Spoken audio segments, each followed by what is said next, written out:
Selamat sore Ibu, selamat bergabung. Selamat sore semua teman-teman, selamat bergabung. Makasih Mbak. Terima kasih. Nah, di sini juga sudah hadir panelis kita, ada Bapak Sabudin ya, dan juga ada Ibu Irin. Selamat sore. Sore, apa kabar semua?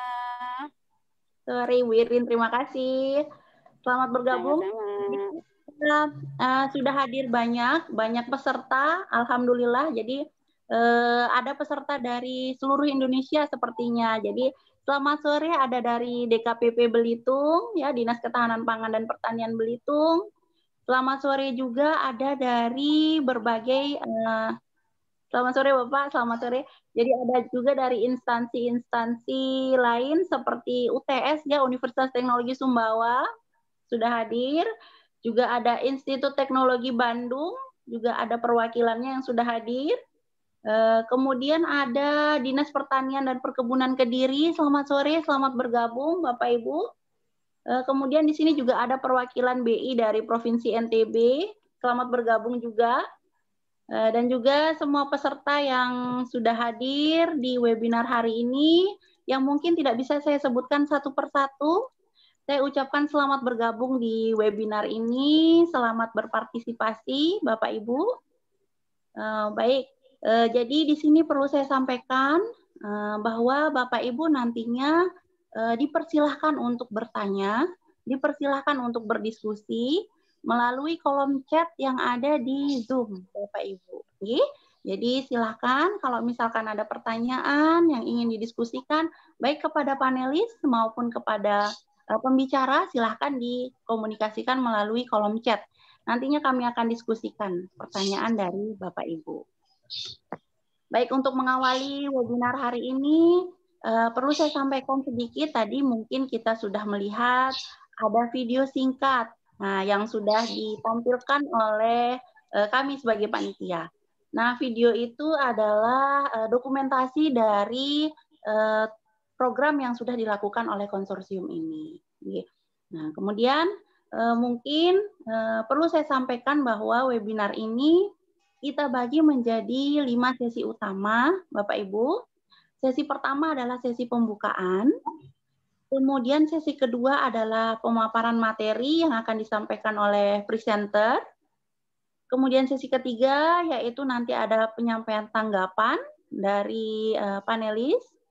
Kemudian sesi keempat di sini adalah sesi tanya jawab. Jadi nanti akan kami bahas pertanyaan-pertanyaan yang Bapak Ibu sudah berikan kepada panelis maupun kepada presenter. Dan sesi kelima adalah sesi penutup.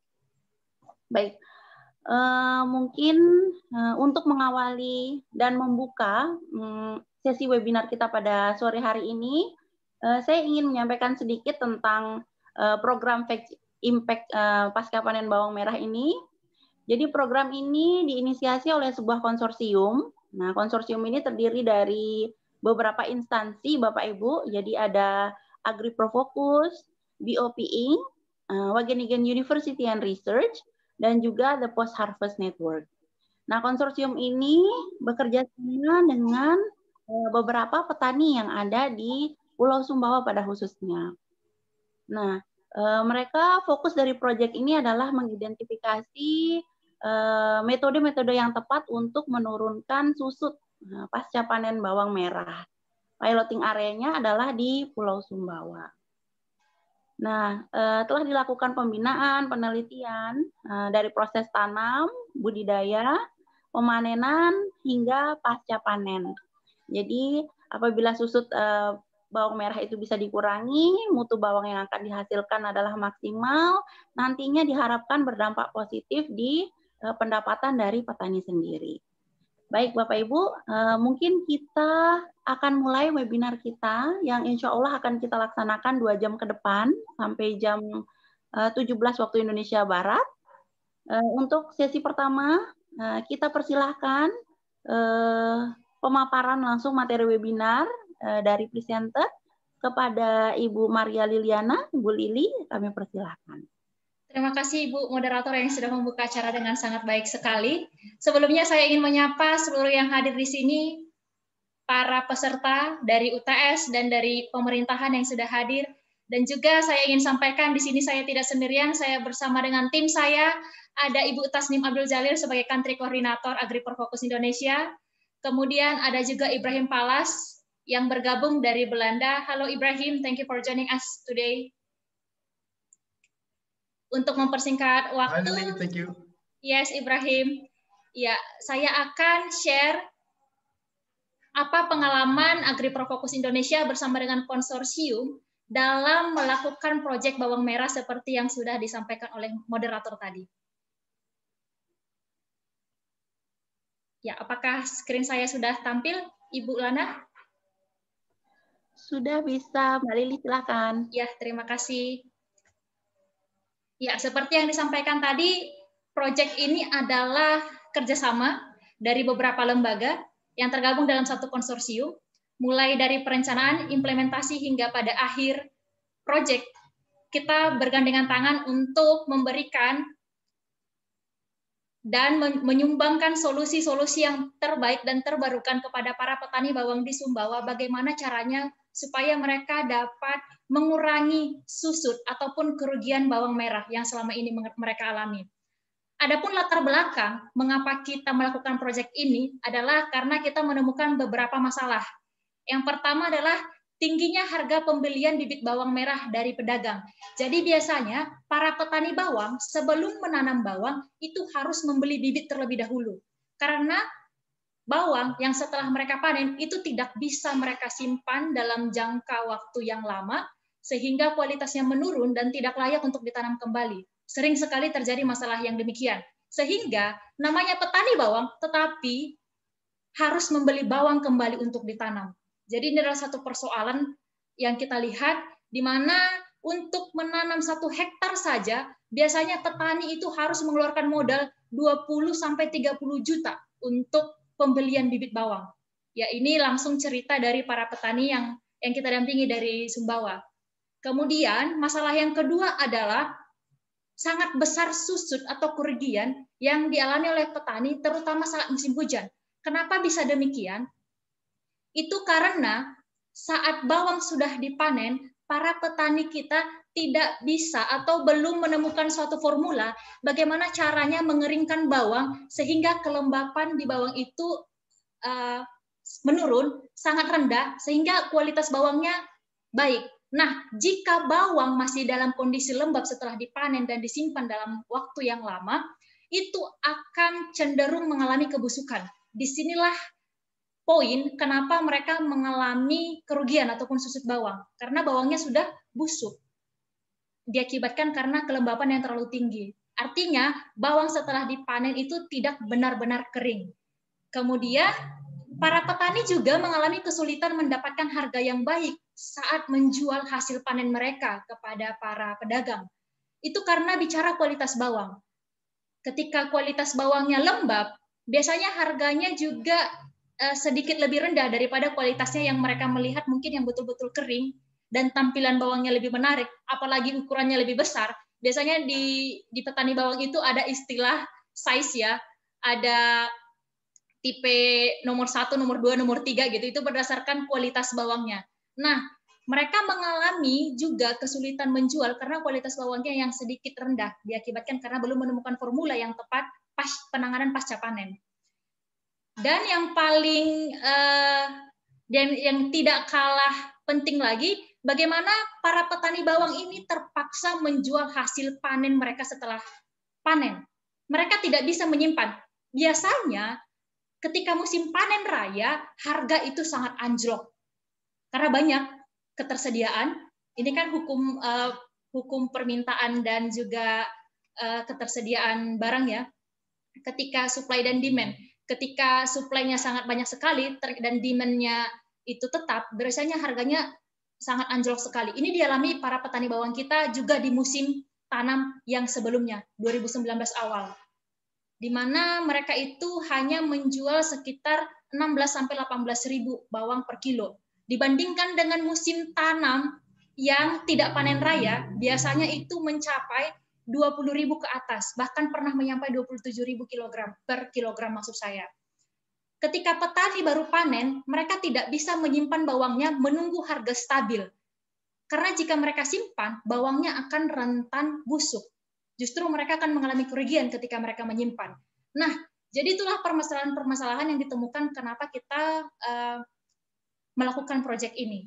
Kemudian kita fokus untuk mencari solusi pada bibit bawang, kita fokus pada musim hujan, dan kita fokus pada areal proyek Sumbawa. Kenapa? Karena Sumbawa adalah salah satu sentra bawang di Indonesia, Pulau Sumbawa. Jadi Pulau Sumbawa itu mulai dari Sumbawa sampai ke ujung Sumbawa itu ada di Bima, ya. Tapi selama ini yang kita sering dengar bawang Bima ya, walaupun kata para petani dari Sumbawa, walaupun bawangnya dari Sumbawa tetap dikenal dengan bawang Bima. Tetapi kalau kita lihat peta, ya satu daerah ini dinamakan ya Pulau Sumbawa gitu. Iya. Kemudian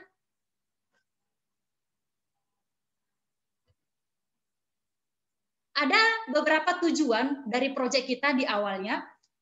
Kita menargetkan ada 2 minimal solusi yang sudah diidentifikasi, diuji, dan disesuaikan dengan konteks pengelolaan pasca panen secara lokal di Indonesia. Dari 2 solusi tersebut, minimal ada 2 ronde atau 2 kali uji coba dari masing-masing solusi yang ditawarkan. Dan setelah selesai melakukan uji coba, diharapkan ada evaluasi untuk perbaikan ke siklus berikutnya. Kita juga mengharapkan ada 2 perusahaan yang memiliki solusi terbarukan atau model bisnis yang digunakan untuk mempromosikan produk solusi pasca panen. Solusi-solusi ini diharapkan bisa mengurangi nilai susut ataupun kerugian pasca panen yang signifikan. Lalu kita memulai perjalanan proyek, dimulai dari 2018. Izinkan saya teman-teman sekalian dan para peserta Bapak Ibu untuk menceritakan bagaimana perjalanan proyek ini. Mulai dari 2018 kita bertemu dengan berbagai market aktor dan pemangku kepentingan. Kita langsung turun ke Sumbawa untuk mengidentifikasi market aktor dan juga pemangku kepentingan. Kita juga mengidentifikasi apa yang kita butuhkan dan peluang apa yang bisa mendukung kita untuk melakukan proyek. Kita identifikasi juga solusi yang tepat sesuai dengan konteks lokal.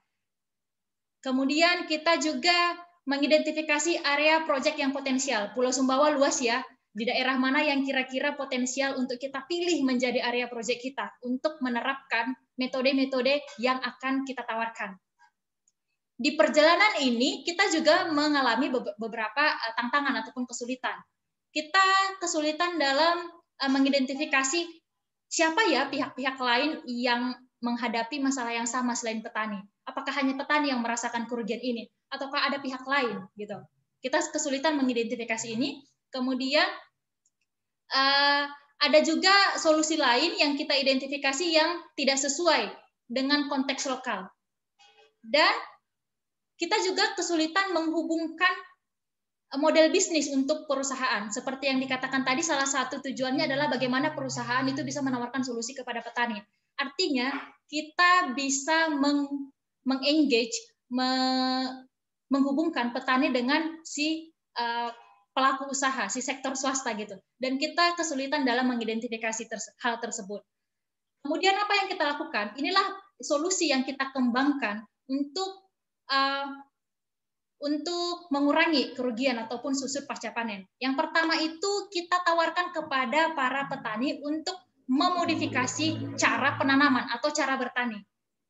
Apa yang kita modifikasi? Kita kenalkan yang namanya fungisida, di mana fungisida ini sangat efektif digunakan jika dicampurkan atau dicelupkan terlebih dahulu kepada bibit sebelum ditanam. Kemudian penggunaan fungisida dengan penyemprotan fungisida maksud saya dengan jadwal yang teratur itu juga sangat membantu untuk mengurangi penyakit dan hama pada tanaman. Kita juga memodifikasi cara penjemuran atau pengeringan bawang merah dengan membuat rak tempat alas menjemur. Biasanya di Sumbawa teman-teman, para petani kita menjemur bawang secara tradisional yaitu langsung di atas tanah. Langsung di atas tanah tanpa ada alas. Sementara kita ketahui bersama bahwa tanah itu juga memiliki kelembapannya tersendiri. Jadi ketika dijemur di atas tanah, bawangnya itu tidak benar-benar kering, gitu. Kita tawarkan ada hal yang harus diperhatikan dalam pengeringan, yaitu sirkulasi udara supaya bawangnya cepat kering dan kualitas keringnya juga baik, gitu. Nah, kemudian kita minta para petani untuk membuat serak. Kalau di Sumbawa namanya pantar, kalau saya tidak salah, teman-teman yang dari Sumbawa mohon maaf kalau salah, tapi saya ingat namanya pantar. Kalau di Lombok namanya bruga gitu. Nah, inilah yang digunakan untuk alas menjemur bawang tersebut. Kemudian cara yang ketiga yang kita tawarkan adalah modifikasi gudang atau penyimpanan. Biasanya para petani kita menyimpan bawangnya setelah dipanen itu di atap-atap rumah. Ada itu biasanya segitiga atap rumah itu mereka menggantungkan bawangnya di situ. Tanpa mengetahui berapa derajat suhunya, berapa kelembapannya, dan apakah sirkulasi udaranya baik atau tidak. Nah, solusi yang kita tawarkan adalah gudang itu harus terkontrol suhunya dan juga harus berventilasi dan kelembapannya juga kalau bisa rendah gitu. Jadi supaya bawang tidak rentan busuk. Itulah solusi yang kita tawarkan, ada 3, saya ulangi sekali lagi, modifikasi cara bertani atau penanaman, modifikasi penjemuran, dan modifikasi penyimpanan atau gudang.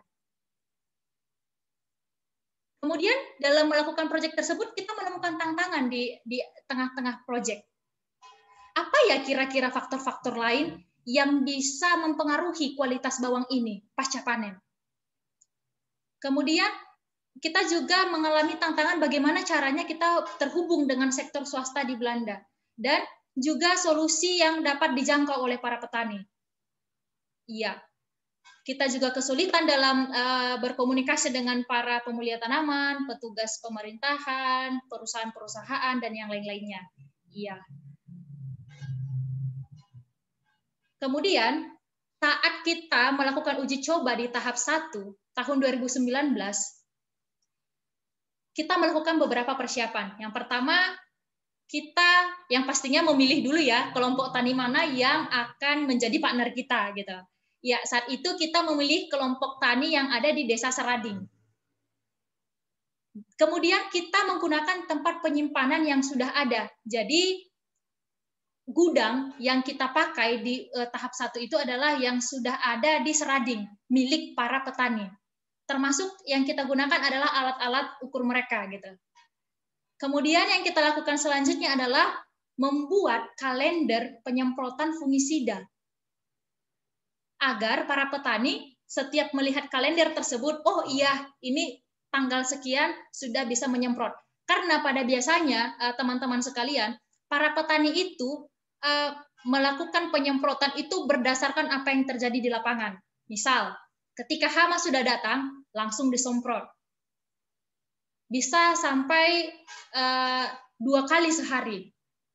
Jika hamanya tidak pergi-pergi, tidak mempan dengan yang sudah disemprotkan, oke, berarti kita tambah dosisnya. Jadi tidak ada aturan main kapan, berapa dosis yang tepat untuk penyemprotan.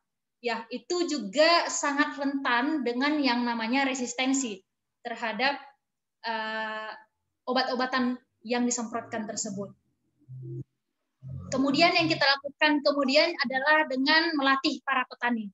Ya, hasilnya setelah kita melakukan treatment tersebut adalah yang pertama, ternyata penjemuran di atas rak, di atas pantar yang sudah saya sebutkan tadi, itu memberikan efek yang baik, yaitu presentasi susut itu menurun 20%. Jadi kita sudah memiliki 20% bawang yang baik daripada yang sebelumnya.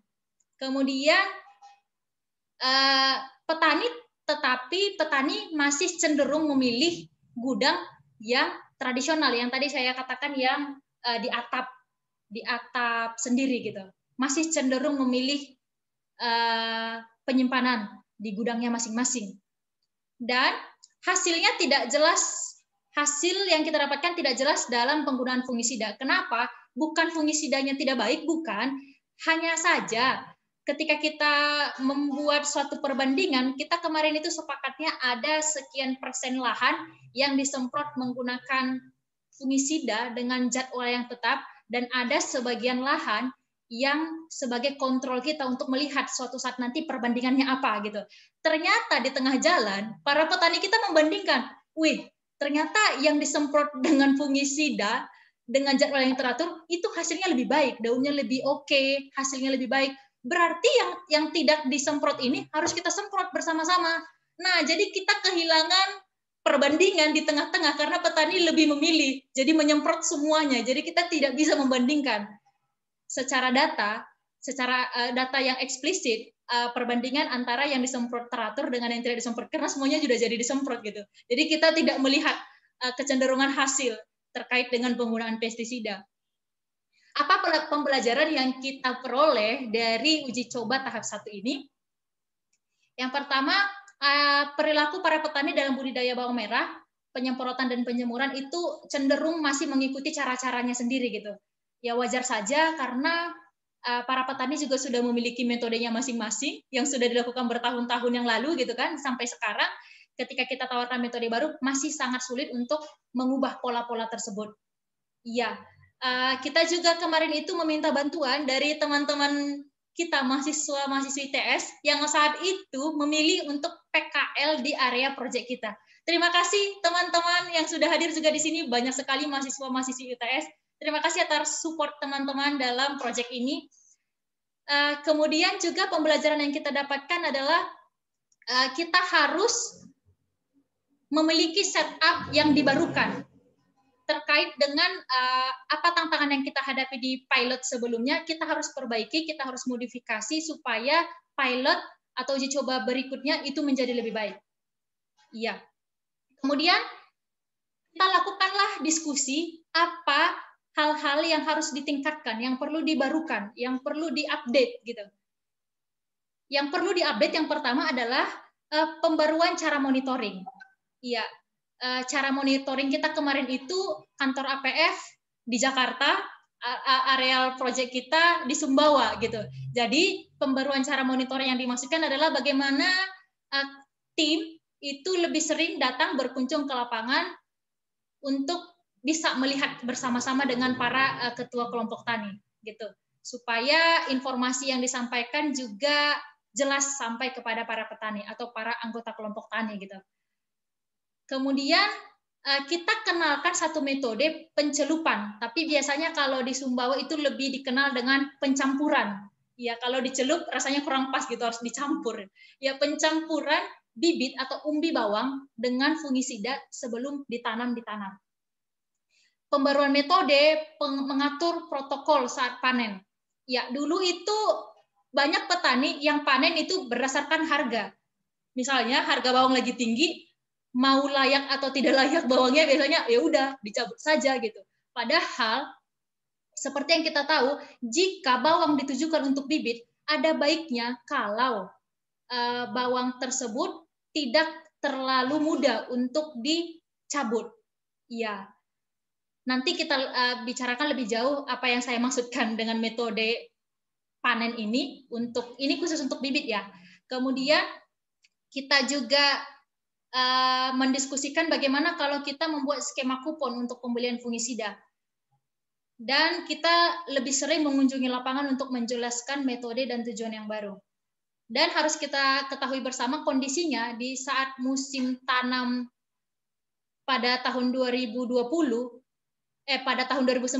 kita melakukan pilot itu adalah di musim hujan. Yaitu waktu tanamnya itu adalah di bulan Juli sampai September. Sementara di pilot yang kedua itu musim kemarau. Jadi dia seperti beda musim gitu. Kemudian setelah kita bicarakan metode-metode yang harus diperbaiki untuk di uji coba yang kedua, datanglah pandemi Covid gitu ya. Nah, karena pandemi Covid kita harus menyesuaikan beberapa hal terkait dengan proyek. Nah, kita mengubah tata cara komunikasi yang tadinya kita bilang kita harus lebih sering-sering mengunjungi lapangan, ternyata dengan adanya pandemi COVID kita tidak bisa untuk travel sesering itu gitu ya. Tidak bisa travel sebebas itu. Jadi kita memaksimalkan komunikasi jarak jauh dengan para petani, khususnya dengan para bapak ketua kelompok tani. Jika teman-teman melihat di slide ini, ada 2 kelompok tani yang sering berdiskusi dengan kita. Saya kenalkan yang pertama sebelah kiri namanya Pak Keri, dan juga yang di sebelah kanan Pak Sahabudin yang nantinya juga akan menyampaikan pengalaman beliau selama mengikuti proyek ini. Luar biasanya, bapak-bapak ini walaupun di tengah-tengah kesibukannya untuk bertani, kita tahu ya kalau petani itu sangat sibuk sekali, apalagi kalau bawangnya sudah ada datang hama, itu sangat sibuk sekali menyemprot bahkan sampai malam gitu. Tapi mereka masih menyempatkan diri untuk selalu berkomunikasi dan update informasi di lapangan. Karena kita tidak bisa turun langsung dari lapangan. Kami sangat mengapresiasi para bapak ketua kelompok kita yang selalu memberikan informasi berdasarkan data dan juga mau menyampaikan informasi dari kita kepada para anggota kelompoknya gitu. Kita juga mengembangkan beberapa metode seperti kita berikan modul-modul. Kalau biasanya kita langsung menjelaskan kepada para petani, tapi karena COVID, kita langsung terjemahkan metode-metode ini ke dalam modul yang didesain sesederhana mungkin agar bisa dimengerti oleh para petani. Kemudian kita juga membuat rekaman audio menjelaskan bagaimana prosedur-prosedur dan metode-metode yang kita lakukan. Jadi ada yang tertulis, ada yang bisa didengar secara lisan, bentuk audio, dan kita juga mengorganisir webinar terkait dengan bawang merah. Nah, setelah kita melakukan uji coba tahap yang kedua, apa hasil yang kita peroleh? Yang pertama, pencelupan ataupun pencampuran fungisida dengan bibit ternyata berkontribusi terhadap pengurangan tanaman yang layu dan yang tidak tumbuh. Biasanya, bibit bawang jika tidak dicampurkan dengan fungisida terlebih dahulu, itu tumbuhnya lama. Itu bisa sampai 4 hari, 5 hari baru tumbuh gitu. Kemudian mereka ini juga cenderung cepat layu. Dan ada bahkan yang bibit tidak bisa tumbuh ketika tidak dicelupkan dengan fungisida. Ternyata setelah kita bandingkan hasilnya dengan pencelupan fungisida, itu kita bisa mengurangi bawang yang tidak tumbuh ataupun layu sebelum dia tumbuh dia udah mati gitu. Jadi kita bisa mengurangi di poin itu. Kemudian yang kita temukan adalah menjemur di atas rak atau dengan cara yang dimodifikasi itu bisa menghemat waktu penjemuran 4 hari dan menghasilkan kualitas umbi bawang yang dijadikan bibit itu lebih baik gitu. Bayangkan kalau biasanya para petani itu menjemur bawang 7 sampai 10 hari di atas tanah biasanya ya. Dengan adanya rak, mereka bisa lebih cepat menjemur dan kualitas keringnya itu lebih baik. Beda dengan yang dijemurkan di tanah itu masih ada kandungan airnya. Sementara kalau yang di rak itu kadar airnya itu cenderung lebih rendah sekali gitu. Kemudian penjemuran dengan di rak atau yang dimodifikasi itu berkontribusi mengurangi rata-rata 4,2% kerugian saat disimpan di gudang. Ini berkaitan dengan kualitas yang tadi saya sebutkan. Ketika bawang yang sudah betul-betul kering, kadar airnya sedikit rendah, kita simpan di gudang, itu akan tahan lama. Berbeda dengan bawang yang kadar airnya masih tinggi, kita simpan di gudang, itu rawan busuk. Jadi dengan adanya penjemuran di atas rak, itu bisa mengurangi busuk saat penyimpanan. Kemudian, ini tadi terkait bibit yang tumbuh sudah. Kita juga mengembangkan beberapa alat komunikasi untuk mengkampanyekan metode yang sudah terbarukan ini gitu, supaya para petani lebih mudah untuk mengingat dan mengikuti. Mengapa kita kembangkan metode ini? Karena biasanya apa yang kita sampaikan hari ini belum tentu dapat diingat 1 minggu kemudian, 1 bulan kemudian gitu. Untuk merefresh ingatan supaya para petani kita selalu mengingat, kita mengkampanyekan melalui pakaian yang bisa mereka pakai, jadi dimanapun mereka berada gitu bisa mengingat cara-cara terbarukan ini. Kemudian pembelajaran yang kita dapatkan adalah penyeleksian yang ditingkatkan telah menambah efek ini. Maksudnya sebelum bawang disimpan di dalam gudang, kita juga perlu menseleksi umbi bawang yang betul-betul baik. Jadi yang disimpan di gudang itu ada baiknya adalah bibit-bibit yang memang betul-betul baik. Jangan dicampurkan, misalnya ya udah misalnya dalam satu bench, satu apa namanya ya, saya lupa, satu bench lah ya saya katakan ya, satu pegangan itu biasanya ya bawang, saya lupa istilahnya. Biasanya di situ tidak selalu bawang yang baik. Jadi ada baiknya jika memang bawang yang ingin disimpan di gudang itu diseleksi, jangan dicampur antara bawang yang sudah mau busuk dengan yang masih bagus gitu. Kemudian kita juga melihat ternyata walaupun kita jarak jauh, walaupun ada pandemi COVID, karena kita membangun hubungan yang baik dengan para petani, apa yang kita sampaikan itu dapat diserap oleh para petani walaupun kita berjauhan gitu. Kemudian yang kita temukan juga adalah para petani itu punya trik tersendiri, di mana jika bawang yang ingin digunakan menjadi bibit, artinya kalau digunakan menjadi bibit misalnya ditanam pada bulan Juli biasanya ya, Juli, Agustus, kemudian dipanen pada bulan September, musim tanam berikutnya adalah tahun depan, biasanya bulan Maret atau April. Ada berapa bulan itu ya? Ada sekitar 5-6 bulan gap ataupun apa namanya ya, ada 6 bulan waktu yang dibutuhkan untuk bawang disimpan di gudang. Nah, petani kita lebih memilih untuk melakukan cara-cara yang sudah terbarukan tadi, yang sudah dimodifikasi untuk memperlakukan bibit bawang. Sementara untuk bawang yang dijual itu lebih memilih cara-cara yang mereka gunakan yang selama ini. Masih memilih menjemur di menjemur di tanah maksud saya, karena menjemur di tanah tadi masih ada kadar airnya, jadi kalau ditimbang itu lebih berat. Kalau lebih berat berarti lebih banyak uang. Berbeda dengan bibit, yang kita butuhkan adalah dia betul-betul kering, ketika ditimbang itu lebih ringan. Jadi para petani itu memiliki trik, oke, untuk bibit, oke, kita jemur di atas rak, sementara yang untuk dijual tidak apa-apa, kita jemur aja di atas tanah supaya lebih berat bobotnya begitu. Jadi petani kita juga mengatakan bahwa pencampuran dan pencelupan dengan fungisida itu juga berkontribusi terhadap penurunan penggunaan bahan kimia. Misalnya untuk penyemprotan dan segala macam, karena sudah dicelupkan dengan fungisida terlebih dahulu, kualitasnya lebih baik gitu. Kesimpulan yang kita peroleh sama seperti yang saya katakan tadi, jadi saya tidak akan mengulanginya lagi. Ya, rekomendasi kita dari proyek ini perlu adanya eksperimental yang lebih jauh. Kemudian juga ada baiknya juga ada lahan percontohan sebagai demo plot yang bisa menjadi sumber belajar para petani kita, gitu.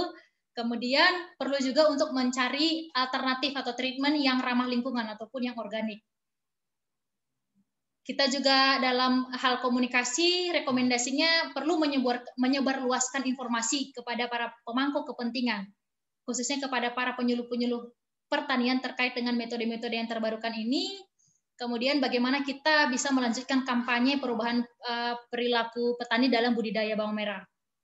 Nah, dalam finansial kita juga merekomendasikan supaya menyusun model bisnis dan bagaimana mengembangkan skema keuangan untuk penyediaan fungisida dan biaya perawatan tanaman. Izinkan bercerita sedikit, ketika awal pandemi kemarin, para petani bawang juga sangat mengalami sekali kesulitan untuk akses modal. Akses modal di mana saat itu memang ekonomi kita lagi merosot dan para petani juga mengalami kesulitan dalam mengakses modal untuk membeli pestisida, membeli fungisida dan lain sebagainya untuk biaya perawatan. Jadi ada baiknya kita juga perlu memberikan saran-saran kepada para petani untuk membuat bisnis plan sebelum menanam. Jadi sehingga selama musim tanam itu memang sudah ada solusi atau alternatif yang petani bisa terapkan. Jadi tidak ada istilahnya karena tidak ada modal berhenti di tengah jalan gitu. Karena kemarin juga di pilot kita yang terakhir, bahkan ada petani yang karena tidak ada modal, tidak bisa beli bibit, tidak jadi menanam. Padahal lahan sudah disiapkan. Nah, supaya tidak terjadi hal-hal yang demikian, ada baiknya bisnis plan dilakukan di awal gitu. Kemudian kita juga merekomendasikan untuk lebih memperhatikan aspek gender dan keterlibatan sektor swasta di dalam pertanian dan dalam melakukan berbagai proyek-proyek terkait dengan bawang merah. Terima kasih. Ini adalah para petani kita yang ada di Serading. Ini langsung di depan gudang. Form-form yang di belakang itu adalah form yang berisi dengan data-data terkait dengan berat bawang merah para petani kita. Jadi itu ada satu orang, satu form. Jadi ketika pergi ke ladang, hari ini saya melakukan apa? Oke, checklist di sana gitu. Saya menyemprot pakai ini. Oke, di form itu sudah langsung diisi. Hari, tanggal, apa jenis yang disemprot, apa ada hal-hal lain yang ingin disampaikan, apa tantangannya, semuanya ditulis di sana. Jadi dalam melakukan proyek ini, para petani kita sangat antusias ya, dan juga sangat terima kasih sekali kepada para ketua kelompok yang selalu mendorong, memotivasi para petani untuk terus mengupdate informasi terkait dengan proyek ini. Sebelum saya mengakhiri, di sini ada video singkat yang menjelaskan apa yang sebagai resume aja ya, sebagai ringkasan terkait dengan metode yang kita terapkan di lapangan. Silahkan, Mas Rizal, silahkan memutarkan videonya.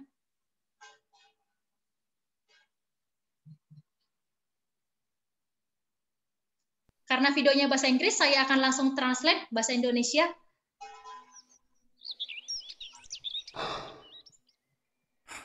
Again this year, I earned lower than Ya, expected. ini ada seorang petani yang berkeluh kesah karena panennya tidak sesuai yang diharapkan.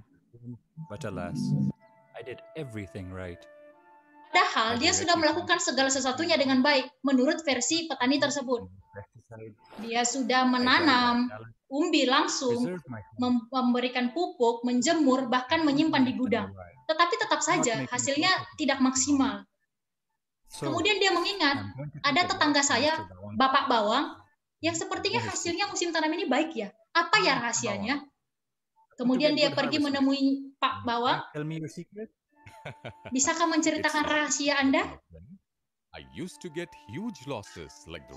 Saya juga dulu mengalami hal yang sama. Tetapi suatu hari ada beberapa orang yang menemui saya dan meminta saya untuk menerapkan beberapa metode supaya mengurangi susut bawang. Dan itulah rahasia saya. Yang pertama, mencampurkan atau mencelupkan bibit sebelum ditanam. Yang kedua, melakukan penyemprotan sesuai dengan jadwal. Yang ketiga, panen di saat 50% daun bawang berwarna kuning dan menunduk. Menjemur di atas rak.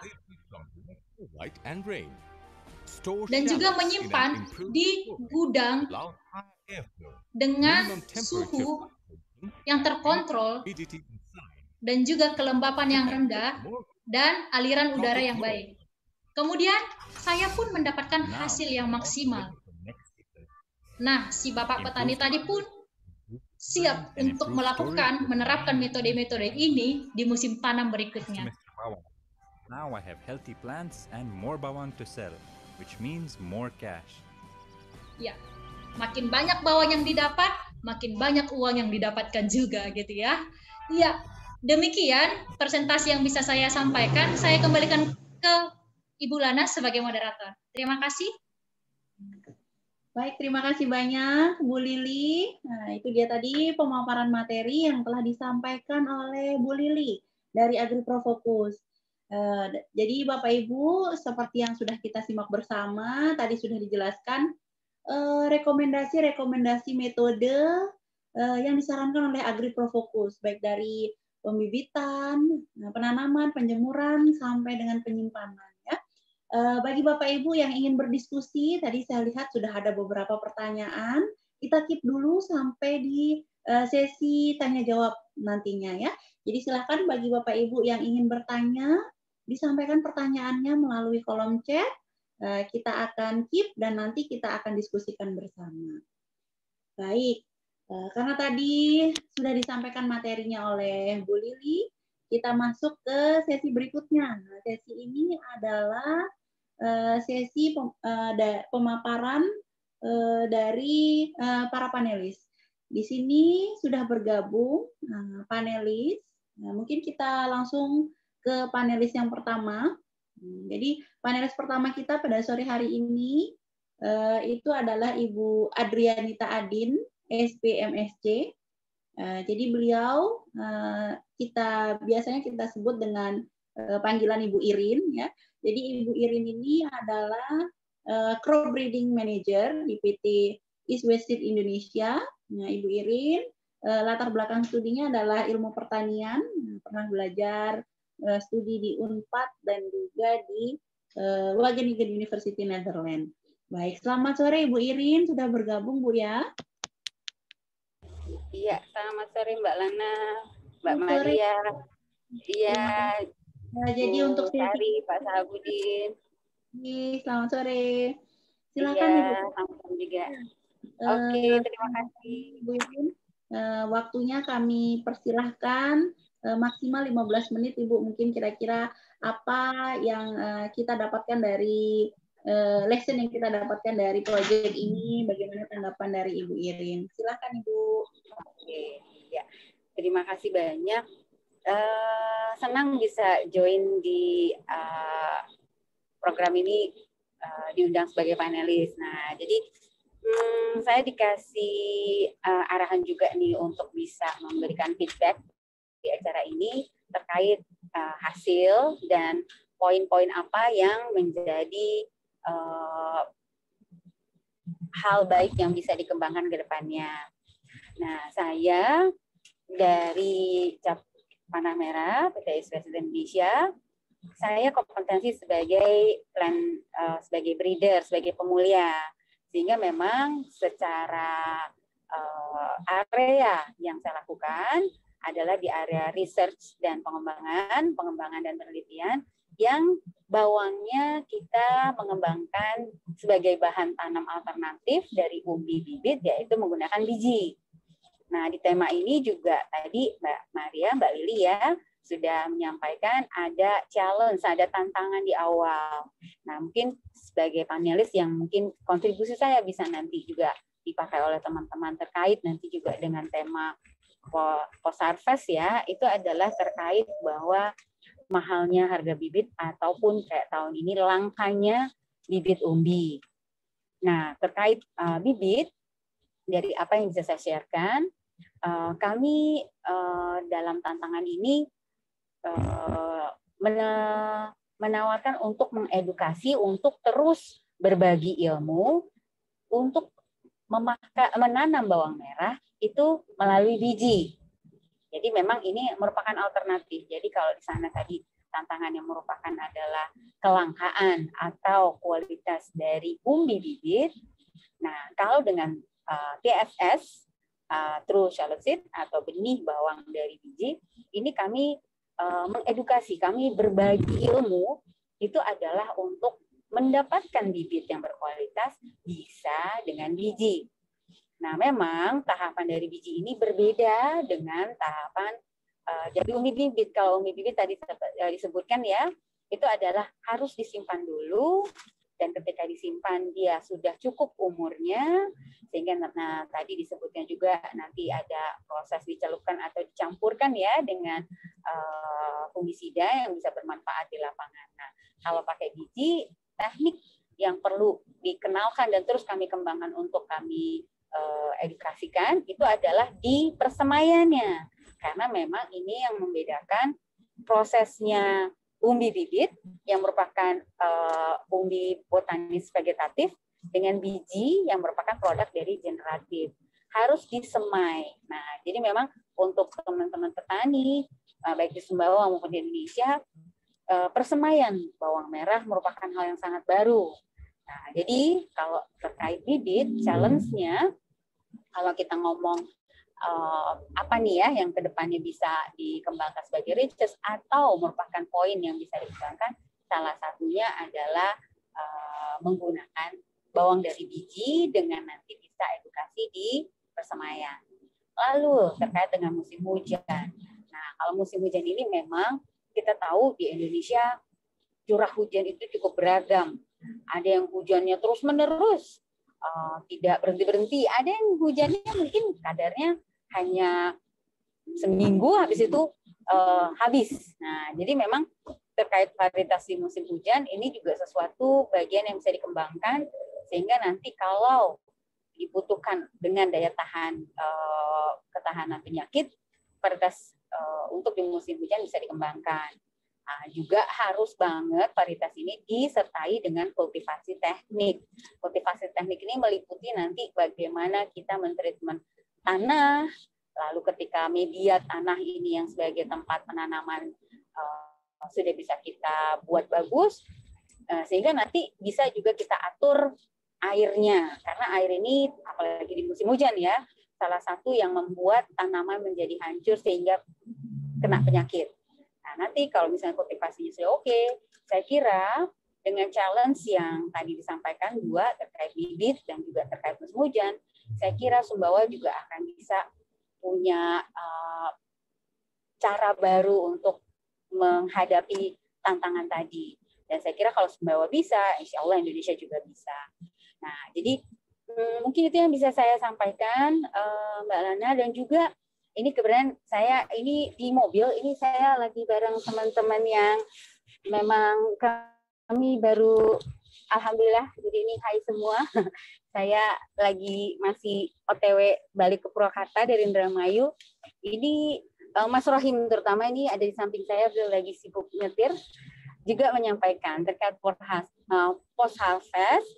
Memang kita juga walaupun ilmu kami di sini masih sangat minim ya, karena praktis yang senang banget kalau nanti bisa di feedback juga dari teman-teman yang punya expertise di post harvest, adalah bahwa memang ada 3 tahapan untuk umbi yang alhamdulillah kalau secara tadi bibitnya baik, di lahannya ditanam dengan baik dengan kecukupan air, pupuk, dijaga juga tidak rumput menjadi kompetisi, itu sehat, panenannya juga optimal, itu memang ketika untuk post harvest itu ada 3 tahapan yang harus di care, yang harus diperhatikan. Yang satu tentang pelayuan daun.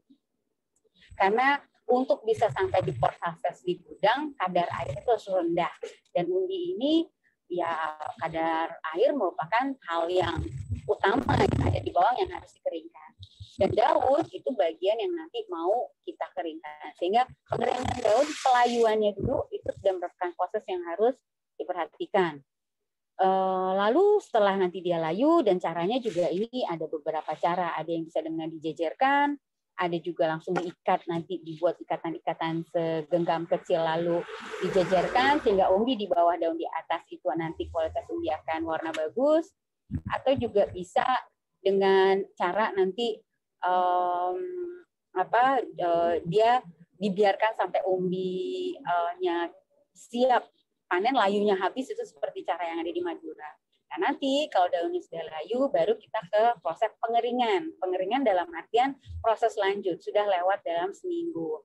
Nah, di situ juga ada proses-proses yang harus dilakukan dan juga harus ada istilahnya kalau di kita tuh harus harus dirapikan lagi. Nah, ketika 2 proses itu biasanya di luar sudah dilakukan, baru nanti kita bisa bawa ke gudang.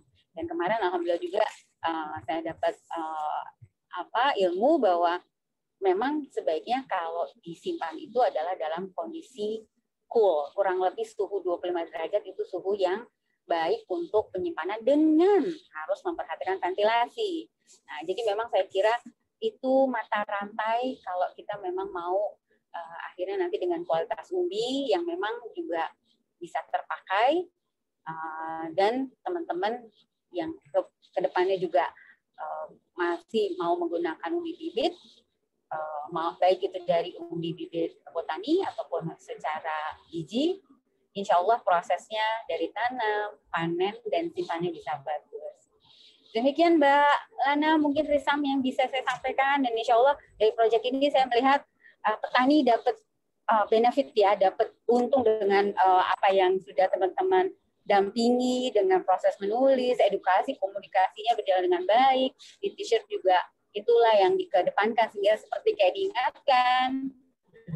Dan insya Allah ke depannya kalau ada proyek yang jalan terus nih, ini yang sesuatu yang bisa dikuatkan lagi menjadi proyek-proyek berikutnya. Monggo. Baik, terima kasih banyak Bu Irin. Nah, tadi untuk tanggapannya, masukannya, jadi kita mendapat tambahan ilmu ya terkait dengan pembibitan, khususnya pembibitan dari bawang merah. Terima kasih banyak atas tanggapannya Bu Irin. Mungkin kita langsung masuk ke panelis yang kedua. Nah, di sini sudah bergabung dengan kita Ibu Sari, jadi Ibu Regina Sari Fabianti. Nah, kita panggil Ibu Sari dari Fetch Impact NL.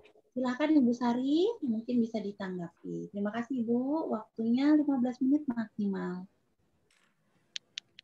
Ya, terima kasih Mbak Lana, rekan-rekan dari Agri Perfokus. Suara saya terdengar, Mbak Lana? Terdengar jelas, Ibu Sari. Silahkan, Ibu. Terima kasih. Ya, oke. Selamat sore kepada Bapak Ibu yang saya hormati. Juga ada rekan-rekan dari Panah Merah yang dari dalam perjalanan dari Indramayu pulang ke Purwakarta, dan juga mitra-mitra Flexipack NL yang saya hormati. Sedikit cerita tentang Flexipack NL, karena Flexipack NL itu sebenarnya suatu program, dan salah satu kegiatan kami adalah trek bawang merah. Jadi kenapa kami terlibat di sini, tapi kalau tadi Ibu Irin dari rekan-rekan Panah Merah itu lebih fokus di R&D ya. Nah kalau di Flexipack NL ini, jiwa program kami itu sebenarnya adalah knowledge transfer, jadi alih pengetahuan dari apa yang sudah di-develop oleh program ini dari tahun 2012 kepada rekan-rekan petani, terutama di area-area yang belum tersentuh secara komersial. Jadi memang area kegiatan kami itu kebanyakan di luar Jawa. Begitu. Nah, sehubungan dengan bawang merah itu, jadi kita sudah develop karena kita jiwa proyek ini adalah knowledge transfer ya. Jadi otomatis kita memproduksi material-material yang dapat digunakan oleh kolega-kolega saya yang ada di lapangan yang mendampingi petani untuk mengajarkan cara bertani yang baik. Nah itu kalau dari program ini sendiri kita sudah punya ada 2 leaflet. Yang pertama itu tentang 2 teknik persemaian dan yang kedua tentang panduan budidaya bawang merah. Oh ya, sebelum saya lanjutkan lagi, jadi program Flexipack NL ini itu didanai oleh pemerintah Kerajaan Belanda, dalam hal ini diwakili oleh Kedutaan Belanda yang ada di Indonesia. Dan mitra-mitra kami adalah Yayasan Bina Tani Sejahtera yang menjalankan fungsi sosial dari Ewindo atau East West Indonesia, sehingga materi-materi yang kami gunakan, terutama dengan bawang merah ini pun di-develop bersama dengan Ewindo dan juga dengan Balai Penelitian Tanaman Sayuran. Saya lupa menyebutkan, maaf kalau misalnya ada Pak Witono, karena Pak Witono itu yang sangat juga berperan dalam proyek kami ini. Selain 2 leaflet tadi, itu kan leaflet yang khusus bawang merah. Tapi kalau untuk praktek pertanian yang baik, nah kita juga punya nih dua buklet. Karena yang diajarkan adalah petani, jadi buklet ini itu lebih banyak gambarnya ya. Jadi buklet ini judulnya 30 saran praktis budidaya sayuran, dan ini lebih banyak gambar sehingga kalau misalnya diberikan kepada petani dia akan lebih mudah menerima pelatihan yang diberikan oleh rekan-rekan kami di lapangan. Kemudian ada juga buku mengenal hama penyakit tanaman. Nah, di sini ada berbagai macam tanaman, mulai dari tomat, ada dari cabai, jagung, terong, dan sampai ada di bawang merah. Jadi materi-materi yang diberikan ini, dan sehingga untuk pertanyaan yang pertama, karena kan kami panelis, kami menanggapi apa yang tadi sudah dipaparkan oleh Mbak Lili ya, dan tadi saya agak telat karena sebelumnya kami ada webinar dulu. kalau saya boleh menanggapi hal apa sih yang menarik dari paparan yang diberikan oleh Mbak Lili, yang kebetulan sebelum acara ini kami sudah diberi by email, jadi sempat saya baca. Yang pertama itu sebenarnya hal-hal yang dilakukan oleh AgriProFocus kepada petani di Sumbawa ya, kalau nggak salah itu tentang peningkatan penanaman, jadi improve planting, kemudian improve curing atau drying, dan improve storage, itu banyak juga dilakukan oleh rekan-rekan petani kami di lapangan. Memang fokus kami adalah itu tadi alih pengetahuan. Jadi kolega-kolega saya yang ada di lapangan itu mereka lebih banyak memberikan pelatihan kepada petani. Tapi secara garis besar praktek pasca panen yang dilakukan oleh petani itu yang di area kami itu memang tidak berbeda dengan yang direkomendasikan oleh AgriProFocus. Contohnya tadi saya sempat gabung tuh pas Mbak Lili nerangin tentang para petani itu masih balik ke cara lama, yaitu mereka mengeringkan di tanah, padahal seharusnya kalau memang dia kering kan seharusnya ada jarak antara tanah dengan bawang ya. Jadi nah itu petani-petani tadi sebelum acara ini saya sempat telepon kolega yang ada di Nabire, kemudian di Lombok Timur, dan satu lagi itu di Kutai Timur. Saya tanya bagaimana praktek para petani kalau mereka pasca panen ya mengeringkan itu ya memang begitu mereka panen itu mereka diamkan dulu di lahan supaya kering, jadi supaya terutama daunnya itu ya, supaya daunnya itu kering, tapi bulbnya tidak mengering. Jadi caranya adalah daunnya itu dia menutupi bulb, dibiarkan saja di lahan untuk dikeringkan selama 3 hari kalau nggak salah. Nah setelah itu barulah dikeringkan, barulah itu diikat, kemudian dikeringkan, digantung di ada yang punya gudang atau hanya digantung di sebelah-sebelah rumah atau malah kadang hanya di dapur di mana memang areanya memungkinkan untuk ventilasi udara yang baik begitu. Nah, satu lagi yang menarik untuk saya ya ini karena hubungannya dengan knowledge transfer ya, tadi kaos petani. Kaos petani itu menurut saya cara alternatif ya, karena kan mungkin petani ngelihat leaflet seperti ini, lihat buku ya oke, mungkin saya punya, tapi kalau kaos itu kan dipakai setiap hari ya, jadi keingat terus, oh ya saya mesti memperbaiki cara menanam saya mesti memperbaiki cara pengeringan saya mesti memperbaiki cara menyimpan gitu kan. Jadi itu ide yang bagus. Mungkin nanti kami suatu ketika akan memproduksi kaos, karena kami juga selama ini kepada petani itu kami beri kaos, dan itu ya hanya ada logo mitra-mitra kami. Tapi mungkin suatu ketika tahun depan kita mungkin bisa cetak kaos dengan 4 topik praktik pertanian yang baik yang diajarkan oleh Tech Impact gitu. Jadi itu ide sih sebenarnya. Ya, kemudian kalau untuk lesson learn dari proyek tersebut, yang pertama itu sebenarnya juga karena kita pandemi ya, jadi apa yang dilakukan oleh AgriProFocus ketika mereka pandemi, mereka juga mengalihkan strategi, jadi melalui banyak pelatihan daring, kemudian banyak materi yang diberikan secara audio, kemudian ada juga webinar. Itu juga yang sebenarnya dilakukan oleh rekan-rekan kami di lapangan, jadi juga karena keterbatasan gerak ya, jadi otomatis pelatihan petani itu dikurangi, yang mungkin tadinya mereka satu topik bisa ada 20 petani satu sesi atau 30 petani, tapi sekarang dikurangi, yang artinya memang durasi teman-teman kami untuk memberikan pelatihan itu jadinya lebih lama karena mungkin jadi 2 shift gitu kan. Tapi juga yaitu dengan webinar, dengan konsultasi secara telepon, dan juga kami maksudnya kami tetap menjalin komunikasi dengan para petugas penyuluh lapangan dari Dinas Pertanian.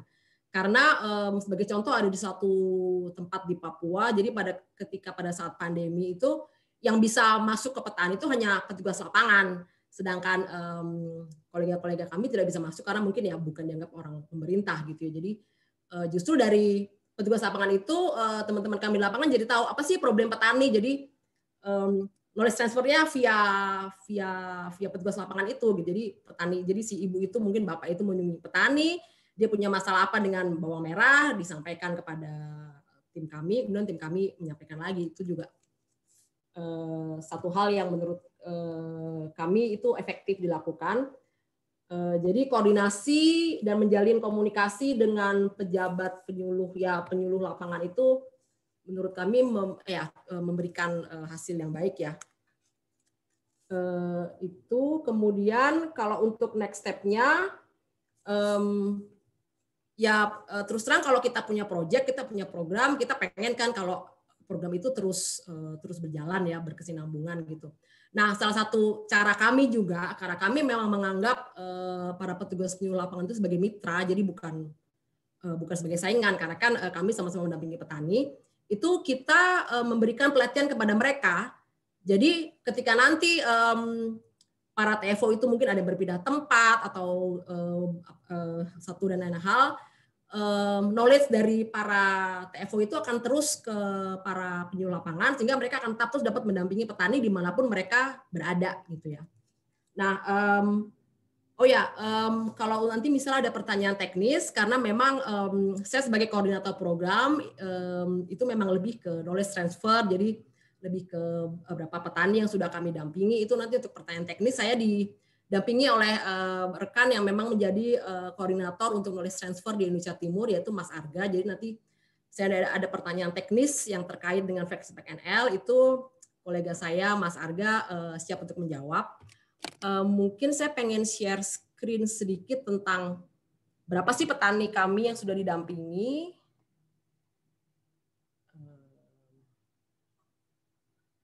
Oh, bukan.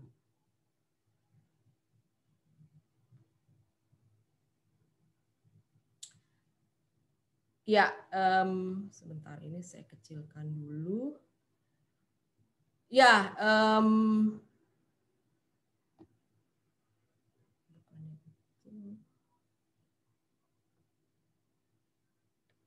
nah, sebaran petani kami itu seperti yang tadi saya kemukakan, karena kami melayani petani di luar area komersial. Jadi memang area pendampingan kami itu ada di NTT, ada di Papua, ada di Maluku Utara, kemudian Humbang Hasundutan itu di area Samosir, ada di Kapuas Hulu, Kalimantan Barat, Kutai Timur, ada di Lombok Timur. Ini paling ya petaninya paling banyak karena kami memang baru tahun ini menugaskan satu TFO di situ untuk mendampingi petani, dan memang banyak petani bawang merah di sana. Jadi angka 129 ini sebetulnya adalah banyak petani-petani baru yang didampingi. Kemudian ada di Morotai, Nabire, Sangihe, sampai ke Tual. Dari jumlah total petani sayuran yang sudah mendapatkan materi dari Flexpack NL itu sebanyak 8.200. Dari tahun 2018 sejak kami mendampingi petani, itu memang hanya petani bawang merah itu hanya kira-kira 5% atau hanya 395 dari total yang didampingin. Ya, kenapa? Karena kan petani sayuran itu mereka banyak crop ya. Jadi mungkin di daerah NTT itu mereka banyak menanam cabai dan tomat karena memang itulah bumbu makanan mereka sehari-hari. Begitu juga di Sangihe itu banyak menanam juga tomat dan cabai. Nah, kalau dilihat itu ya karena kami memang mitra swasta kami adalah ISWS Indonesia, maka otomatis benih yang dipakai untuk menanam bawang merah adalah benih dari Ewindo, dan dalam hal ini lebih banyak itu Lokananta. Ada dari total 345 petani itu ada 39 demplot, yaitu lahan percontohan, di mana 34-nya sendiri adalah menanam Lokananta. Ini adalah luas lahan kira-kira tahun 2019 itu dikira-kira hanya sekitar 200 square meter. Kemudian tahun ini itu naik karena itu tadi kami kami menempatkan beberapa TFO baru seperti misalnya di Humbang Hasundutan, kemudian di Tual, kemudian juga di Lombok Timur dan Kutai Timur serta Kapuas Hulu. Jadi itu turut mendongkrak jumlah petani bawang merah yang kami dampingi. Kemudian kalau kita melihat di daerah mana pendapatan dari bawang merah itu yang tinggi. Nah, ini juga kita buat rata-rata per 500 meter persegi. Itu ternyata yang memiliki produksi banyak itu di Nabire, itu memperoleh 815 kilo per 500 meter persegi dengan pendapatan hampir 28 juta. Sedangkan minimal benefit, maksudnya bukan benefit, sebenarnya pendapatan ya, per 500 meter persegi itu juga terdapat di Nabire. Nah, itu sebenarnya karena gagal panen. Waktu itu musim hujan. Karena di Nabire itu musim hujannya terus-terusan. Jadi ya itu gagal panen, dan itu adalah petani yang baru mulai menanam ya. Mereka mau mencoba, which is bagus gitu kan. Tapi ya mungkin karena belum baru pertama kali mencoba sehingga belum bisa mendapatkan hasil yang maksimal. Tapi seenggaknya mereka sudah mencoba. Ya. Nah, untuk materi-materi kami itu bukan hanya cetak, tapi juga ada di internet ya. Itu di binatani.or.id. Itu rekan-rekan Bapak Ibu bisa mendapatkan tadi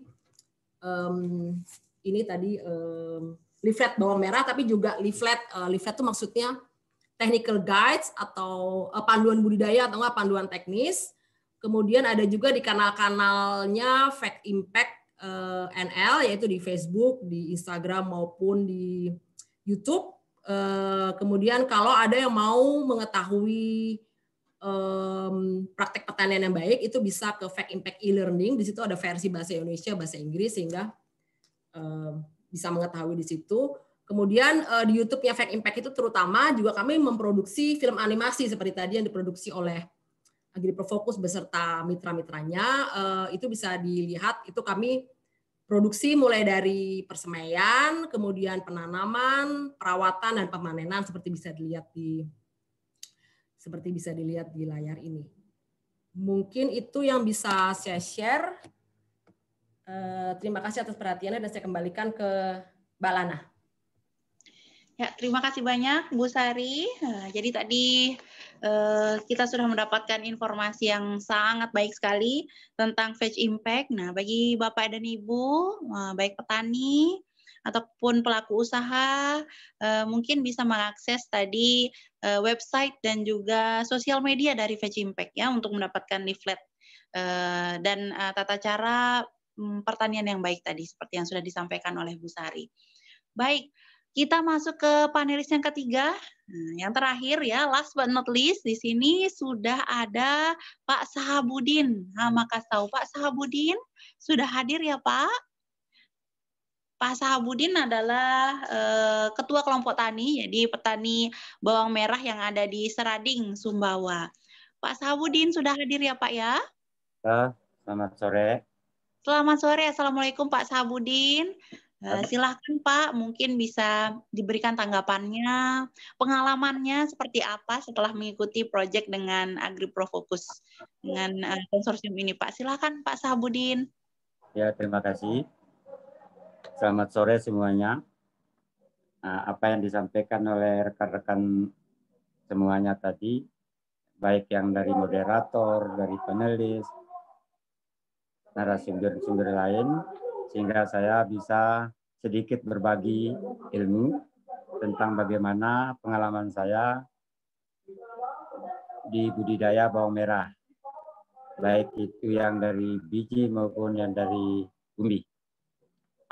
Sesuai dengan apa yang disampaikan tadi, bahwa program ini dari APF ini sangat bagus, karena kita bisa berbagi pengalaman dengan rekan-rekan lain dalam satu program, sehingga apa yang disampaikan oleh Ibu Lili tadi sesuai dengan mutunya tadi, bahwa saya juga memakai baju yang sudah disiapkan, dirancang khusus kiranya oleh Ibu Lili, karena di sana setiap kita memakai di saat kita kerja, berarti apa kebutuhan kita petani, apa yang harus kita kerjakan sudah tersedia di baju tanpa melihat lagi brosur atau pengalaman bagaimanapun, tinggal kita melihat belakang saja, maka di situ tertera semua. Terus berdasar apa yang disampaikan oleh tadi, oleh narasumber yang lain, bahwa di samping menambah ilmu tentang bagaimana tata cara tanam bawang yang baik. Makanya karena kita berdasar pengalaman pribadi maupun rekan-rekan kami di lapangan, bahwa kami itu memang menanam bawang secara tradisional. Yang sekiranya kami belum mengenal sistem rak atau segala macam, sehingga kami itu yang penting menghasilkan dari keluaran pertama kita, modal kita misalnya 50 juta per hektar, kita mendapatkan 150 atau 200 juta, ya syukur alhamdulillah sudah ada kelebihan dari apa yang kita impaskan ke di situ. Terus yang mengenai hal yang paling menarik dari program Agri-Pro Fokus ini, yaitu di sistem. Sistemnya yang kebetulan di petani kami baru, karena tanaman ini harus dihitung berapa biji per meter persegi, baru ditimbang, dikeringkan di atas rak dengan segala model khusus. Dan di situ kita itu, kalau kita bandingkan dengan sistem kami di Sumbawa, Mbak, di sini kalau kita mengacu kepada program secara kontinu, berkesinambungan istilahnya, pasti membutuhkan banyak alat, banyak bahan baku, terutama dari bambu. Karena tempat pengeringan itu, karena di sini untuk diketahui oleh rekan-rekan semua yang ikut webinar ini, bahwa di Sumbawa ini sekitar 800 sampai 1000 hektar petani bawang yang ada di Kabupaten Sumbawa, khususnya di daerah tertentu. Tidak semua daerah di Sumbawa ini bisa ditanami tanaman bawang. Misalnya kalau saya di Srading kebetulan yang juga sudah mengadopsi sistem terbaru, baik itu yang disampaikan oleh APF maupun oleh kebetulan di situ hadir teman saya atau dari BI perwakilan NTB. Ada dua perpaduan yang saya terapkan di sini, Mbak. Yang APF 1 yang dari generator ozon, yang kebetulan saya dibantu oleh Bank Indonesia perwakilan NTB. Di sana ada perbedaan yang cukup signifikan mengenai sistem pengeringan bawang merah. Yang di satu sisi kalau saya coba balik ke belakang, flashback sedikit, kalau dari APF, dia itu banyak membutuhkan ventilasi udara untuk sirkulasi udara. Secara otomatis juga memenuhi syarat dan standar daripada untuk pembibitan berikutnya. Tetapi berbanding lurus dengan apa yang disampaikan oleh bapak-bapak kami dari BI kemarin, bahwa karena di sana generator ozon yang akan mengeluarkan udara untuk bagaimana udara itu tidak keluar kemana-mana, maka dibikin semacam ruangan AC istilahnya yang tidak bisa dibuka dan ditutup, sehingga udara itu menyebar ke situ dengan tujuan bisa membunuh bakteri, virus, dan berat bawang tetap stabil. Itu perbedaannya. Terus yang saya coba mengacu kepada sistem tanaman bawang merah, bagaimana kita di sini perlakuan bawang, intinya bagaimana memperlakukan tanaman itu secara benar. Percuma kita memakai sistem yang bagus, tetapi perlakuan di tanamannya tidak baik, itu juga tidak menghasilkan apa-apa, Mbak. Makanya kita membutuhkan yang sebelum tanam, kayak Mbak Lidi sampaikan tadi, memang itu hal yang wajib di kami petani. Sebelum menanam kita campurkan dengan fungisida, khususnya antrakol kalau kita pakai di Sumbawa ini. Mayoritas pakai antrakol. Tujuannya apa? Untuk bawang itu setelah kena di Sumbawa ini Pak, Mbak, beda dengan di Jawa. Kalau di Jawa langsung ditanam. Kalau di Sumbawa dipotong ujungnya dulu. Sebelum ditanam dipotong dulu. Supaya mempercepat proses pertumbuhan bawang. Bawang itu dipotong ujungnya baru dicampur dengan fungisida sebelum ditanam. Nah, di masa pengeringan, karena bawang di Sumbawa umurnya berkisar antara 55 hari sampai 65 hari. Itu umur bawang di sini. Baik, kalau di musim hujan umurnya 45 sampai 55 hari. Ada perbedaan umur, baik musim hujan maupun musim kemarau. Terus yang perlakuan setelah panen, kita mayoritas di sini, saya kesampingkan APF sebentar, mayoritas petani bawang di Sumbawa proses pengeringannya di tanah. Nah, setelah masuk program ini, baru samplingnya kita coba. Kita bandingkan yang di tanah dengan yang di sampling yang tadi disampaikan oleh Mbak Lili. Nah, memang ada perbedaan, cuma kendala utama kita memerlukan bahan baku yang cukup banyak. Karena di sini hitungan 1 hektar berkisar hasilnya antara 17 sampai 25 ton. Bayangkan berapa bahan baku yang diperlukan untuk pengeringan sekiranya semua sistem itu disatukan. Itu yang pertama, itu sebagai tantangan. Bagaimana program ini bisa lancar kalau memang bahan bakunya terlalu rumit. Nah, terus yang kedua, kita pengeringan dalam posisi bukan biji yang kita keringkan, tetapi daun bawang yang kita keringkan supaya mempermudah proses pengikatan. Saya garis bawahi, yang selama ini orang berasumsi bahwa biji bawang dikeringkan, tidak. Karena makin biji bawang makin banyak kena sinar matahari ultraviolet, makin rusak. Makanya biji daunnya kita tutup pakai daun bawang, bijinya di bawah. Itu intinya.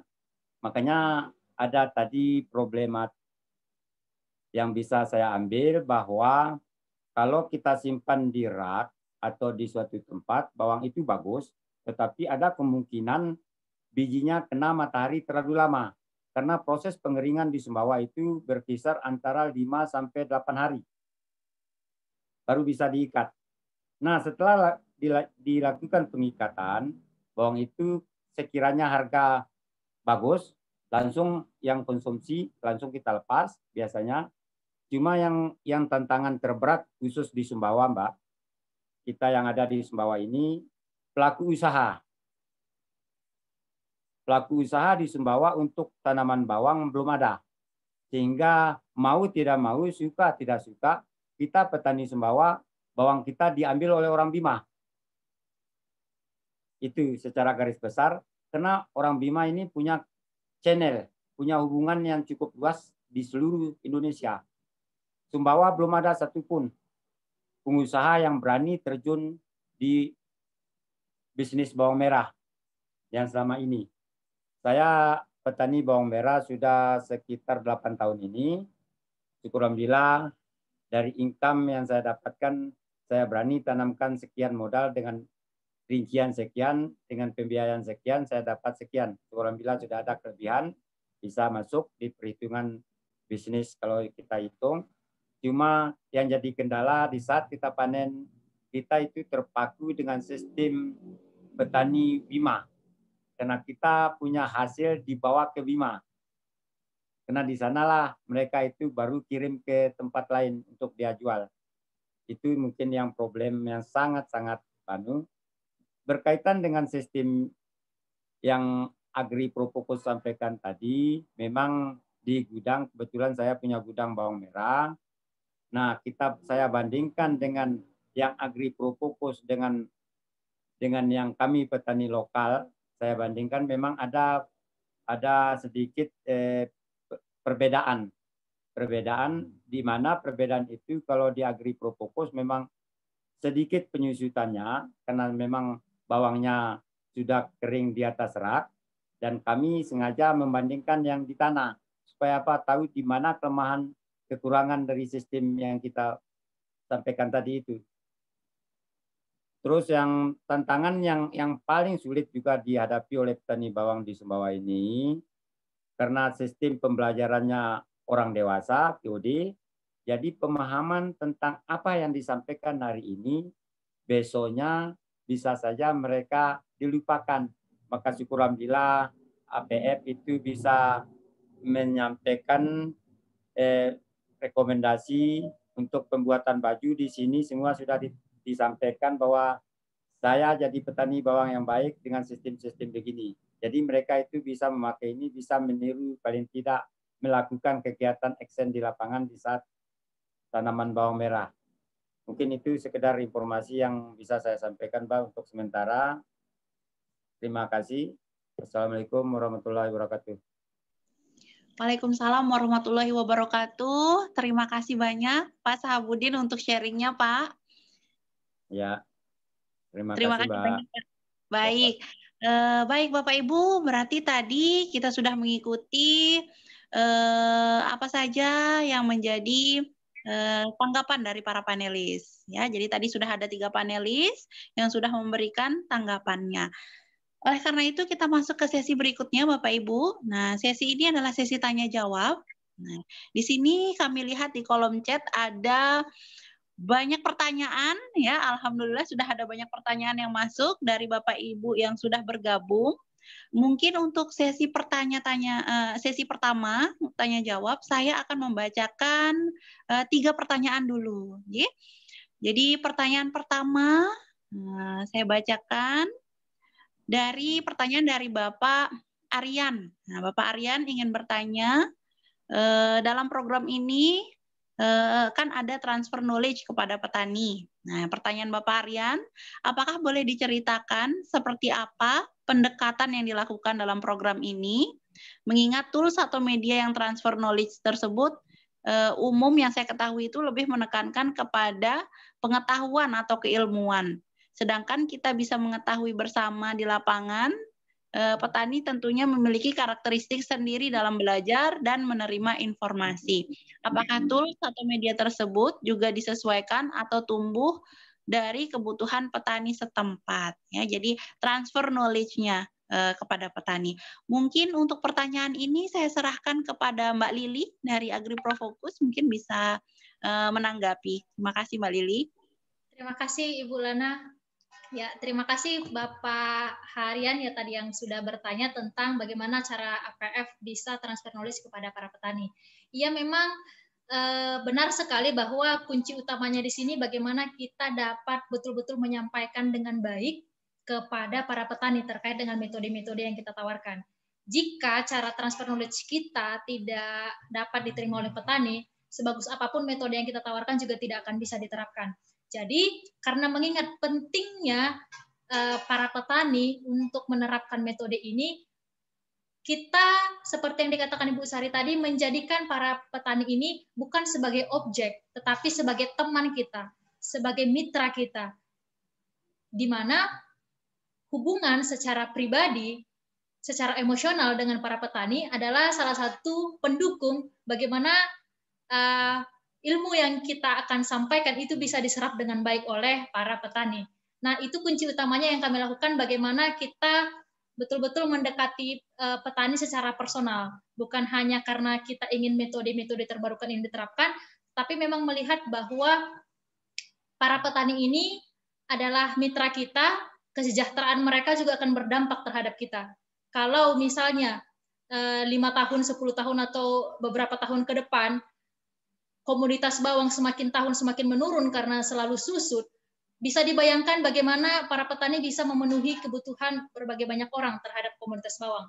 Menyadari akan pentingnya peran petani dalam hal menyediakan hasil-hasil pertaniannya, dalam hal ini bawang, itu membuat kita memang benar-benar melihat bahwa mereka ini bukan objek tetapi mitra gitu. Nah, bagaimana caranya transfer knowledge juga adalah dengan memanfaatkan sumber daya yang ada di lokal. Benar, Bapak, kita itu berdiskusi dengan mereka. Jadi tidak hanya satu arah, Bapak Ibu petani harus mengikuti A, B, C, D, tetapi kita berdiskusi. Termasuk penggunaan istilah, seperti yang saya sampaikan tadi. Pencelupan biasanya dikenal dengan pencampuran. Jadi kita menggunakan istilah-istilah lokal yang bisa lebih dimengerti oleh para petani. Rak kita sebutkan pantar, karena memang pantar orang sudah tahu bentuknya seperti apa. Kalau rak mungkin masih agak sulit gitu untuk mengetahui. Apalagi jika para petani kita itu memang masih lebih mengerti bahasa lokal. Kita juga berpartner dengan petani, ketua kelompok tani dalam transfer knowledge. Karena mungkin kalau disampaikan dengan bahasa Indonesia masih kurang pas, tetapi dengan adanya bantuan dari Bapak Ibu, dari Bapak kelompok tani yang bisa translate ke bahasa daerah setempat, itu juga membantu proses komunikasi transfer knowledge kita. Jadi ada banyak orang-orang yang berperan di dalam transfer knowledge selain daripada media-media yang kita gunakan. Seperti itu mungkin jawaban saya terkait dengan ini. Ibu Lana, saya kembalikan. Baik, terima kasih banyak Mbak Lili tadi untuk jawabannya. Pak Aryan mungkin tadi sudah terjawab, jadi pendekatannya dilakukan secara personal, secara emosional karena petani adalah mitra ya Pak Aryan. Kemudian kita masuk ke pertanyaan yang kedua. Saya boleh nambahkan sedikit nggak pengalaman efek Impact NL? Baik, silakan ya. Bu Sari. Ya, tadi benar banget kata Mbak Lili, memang pendekatan personal dengan petani itu adalah kunci. Jadi teman-teman di lapangan itu juga ya itu tadi memandang rekan-rekan di petugas penyuluh lapangan dari Dinas Pertanian itu sebagai mitra juga. Jadi itu juga mempermudah teman-teman kami di lapangan untuk mendekati petani. Tapi juga karena benar ya petani tadi itu kan mungkin kalau melihat brosur seperti ini mereka mungkin hanya 20% informasi yang masuk. Jadi misalnya itu contohnya jadi kenapa juga kami membuat gambar animasi supaya video animasi itu bisa ditunjukkan oleh kolega-kolega kami di lapangan, para TFO kepada para petani. Jadi mereka bisa melihat di rumah. Jadi itu kemudian para TFO kita juga kita bekali dengan smartphone, kemudian dengan USB stick sehingga itu bisa diberikan kepada petani sehingga mereka informasinya lebih masuk. Tapi selain itu, jadi bukan hanya pendampingan dalam hal knowledge, tapi juga di lahan percontohan. Jadi rekan-rekan kami di lapangan itu bukan hanya memberikan pelatihan di saung ya seperti itu, tapi juga mendampingi petani ketika mereka praktek budidaya di lapangan sampai panen. Itu sih. Jadi dengan melihat sendiri, dengan melakukan sendiri itu tampaknya proses alih pengetahuan bisa lebih jalan dibanding hanya dengan materi-materi cetak. Itu ya dapat saya tambahkan. Makasih. Baik, terima kasih banyak Ibu Sari atas tambahannya. Saya rasa sudah terjawab Pak Aryan ya pertanyaannya. Mungkin Pak Aryan masih join dengan kita. Baik, mungkin kita lanjut dengan pertanyaan yang kedua. Pertanyaan ini dari Bapak Andi Masnawi. Ya, pertanyaan dari Bapak Andi. Mohon izin bertanya, nutrisi tanaman apakah tidak berpengaruh terhadap kualitas panen bawang merah? Jadi apakah nutrisi tanaman itu tidak berpengaruh terhadap kualitas panen bawang merah seperti daya simpan dan ukuran umbi bawang? Nah, mungkin ini silahkan bisa dijawab oleh tim. Mungkin Mas Arga, ya, silahkan mungkin bisa menjawab. Terima kasih. Mas Arga hadir ya? Atau tim dari AgriProFocus? Jadi ini pertanyaan terkait nutrisi tanaman.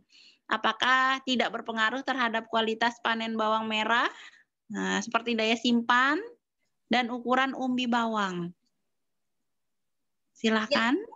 Ya, terima kasih Bu moderator yang sudah memberikan pertanyaan. Nanti ditambahkan mungkin dari rekan-rekan yang lebih ahli ya dari Page Impact dan juga Pak Sahabudin yang sudah berpengalaman ya, yang sudah punya trik-trik sendiri untuk kualitas nutrisi dan segala macam. Yang pastinya setiap tanaman apapun itu membutuhkan nutrisi untuk berkembang. Ya, bagaimana caranya untuk mempertahankan nutrisi? Yang kita lihat di lapangan adalah ketika hama datang, misalnya kita memberikan nutrisi, ketika hama datang dan organisme pengganggu tanaman lainnya, justru mereka akan menyerap berbagai nutrisi dari tanaman. Iya, itu juga mempengaruhi terhadap kualitas bawang merah. Iya. Tapi apa saja nutrisi yang dibutuhkan oleh bawang merah untuk bisa memperoleh hasil yang baik, mungkin ini bisa dijawab oleh Bapak Sahabudin yang memiliki pengalaman. Bapak Sahabudin boleh berbagi Pak tentang nutrisi tanaman yang selama ini berkhasiat ya untuk menghasilkan panen yang baik gitu. Silakan Bapak Sahabudin. Terima kasih Mbak Lili. Saya ingin coba tanggapi sedikit pertanyaan dari rekan kami tadi mengenai apakah nutrisi di tanaman bawang merah apakah tidak mempengaruhi hasil dan berat. Memang tanaman bawang merah ini sangat memerlukan nutrisi. Karena tanaman bawang merah tanpa nutrisi mustahil akan menghasilkan apa yang bisa diperoleh. Dan pengaruhnya di biji, pengaruhnya di berat, memang secara signifikan tidak terpengaruh. Tetapi justru kita apabila nutrisi kita kurangi di dalam proses tanaman bawang merah, maka kita akan rugi. Kena umbi, kena biji yang kita harapkan bisa menghasilkan istilahnya lebih baik, akan mengalami penyusutan. Tetapi manakala nutrisi itu kita pemakaiannya secara berlebihan juga akan tidak baik. Makanya nutrisi itu dibutuhkan oleh tanaman sesuai dengan porsi, dengan kandungan yang harus kita pakai. Itu untuk yang sementara, karena kalau di penyimpanan, nutrisi itu tidak terlalu banyak dibutuhkan oleh tanaman bawang. Karena kalau memang terlalu banyak, posisi tanaman bawang merah itu akan mudah terjadinya penyusutan yang cukup besar. Khusus yang simpan. Mungkin itu yang bisa saya sampaikan. Baik, terima kasih banyak Pak Sahabudin. Mungkin dari Veg Impact ada tambahan untuk ini, ada yang mau ditambahkan untuk pertanyaan yang ini terkait nutrisi tanaman? Baik, terima kasih Bu Lana. Maaf tadi saya tidak bisa unmute mikrofon karena sebagai partisipan saya pakai akunnya Bu Sari sekarang. Jadi menambahkan apa yang sudah disampaikan Pak Sahabudin tadi. Jadi prinsipnya untuk budidaya bawang merah ini kita direkomendasikan menggunakan pupuk yang seimbang. Artinya seimbang terutama yang makronya ya, pupuk makro, N, P, nitrogen, fosfor, kalium, kemudian kalsium, magnesium sama sulfat. Nah, sulfat ini sangat penting juga untuk meningkatkan aroma dan warna, kecerahan warna dari bawang merah itu. Nah, pertanyaan tadi adalah apakah akan berpengaruh pemupukan terhadap kualitas dan hasil bawang merah? Pastinya akan berpengaruh, terutama tadi yang sudah disampaikan oleh Pak Sahabudin dari bobot, kemudian ukuran, dan kita tidak merekomendasikan untuk menggunakan pupuk yang tinggi kadar nitrogennya untuk budidaya bawang merah. Kenapa? Biasanya petani itu banyak yang menggunakan urea saja tanpa diimbangi pupuk yang lainnya. Urea ini kan kadar nitrogennya tinggi, 46%. Nanti dampaknya adalah kadar air dari bawang merah itu terlalu tinggi apabila kita berlebihan menggunakan urea, sehingga apabila bawang merah yang dipanen itu untuk digunakan bibit kembali, itu biasanya daya simpannya tidak lama karena kadar airnya terlalu tinggi dan terlalu banyak pupuk nitrogen yang digunakan, sehingga perlu kita menggunakan pupuk yang seimbang untuk budidaya bawang merah, seimbang nutrisinya dan seimbang juga dosis yang diaplikasikan pada bawang merah. Itu dari kami tambahannya, Bu Lana. Terima kasih. Terima kasih banyak atas tambahannya, Mas Arya dari Veg Impact. Baik, mungkin ada tanggapan dari Pak Andi Masnawi yang masih bergabung di sini atas pertanyaannya tadi, Pak. Bagaimana Pak Andi?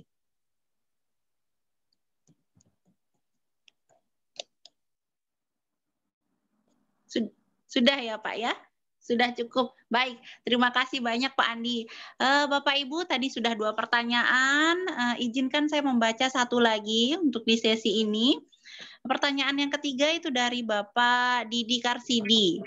Nah, izin bertanya, berapa persen kadar air bawang yang direkomendasikan yang akan disimpan? Jadi ini terkait kadar air. Mungkin pertanyaan ini saya persilahkan kepada Bu Irin. Mungkin ya Bu Irin, silahkan Ibu mungkin bisa dibantu menjawab pertanyaan dari Pak Didi Karsidi. Silahkan Bu Irin. Oke, ya terima kasih Mbak Lana dan terima kasih juga Mas Didi. Ini salam juga balik dari teman-teman yang di mobil. Ternyata kenal juga sama Mas Didi.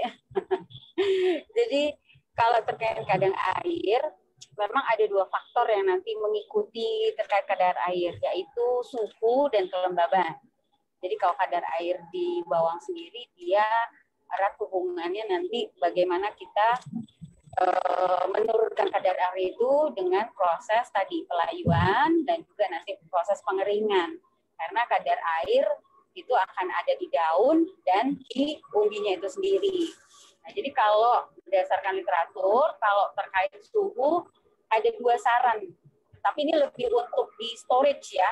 Tapi kalau untuk pelayuan itu dengan sistem tradisional yang kita punya di Indonesia, normal practice dengan penyinaran sinar matahari itu untuk menurunkan kadar air bisa dengan sinar matahari. Tadi juga Pak Sabahudin sudah menyebutkan bahwa tadi bijinya ya disebutkan bahwa daun di bagian atas itu menutupi umbinya sehingga nanti yang dilayukan umbi tapi warna bawah tetap akan cerah. Nah, itu salah satu proses awalnya, sehingga kurang lebih dalam waktu seminggu itu yang akan menjadi praktis. Alatnya seperti tadi bisa langsung di tanah ataupun dengan proyek ini itu adalah dengan introduksi dengan rak, dan memang mau rak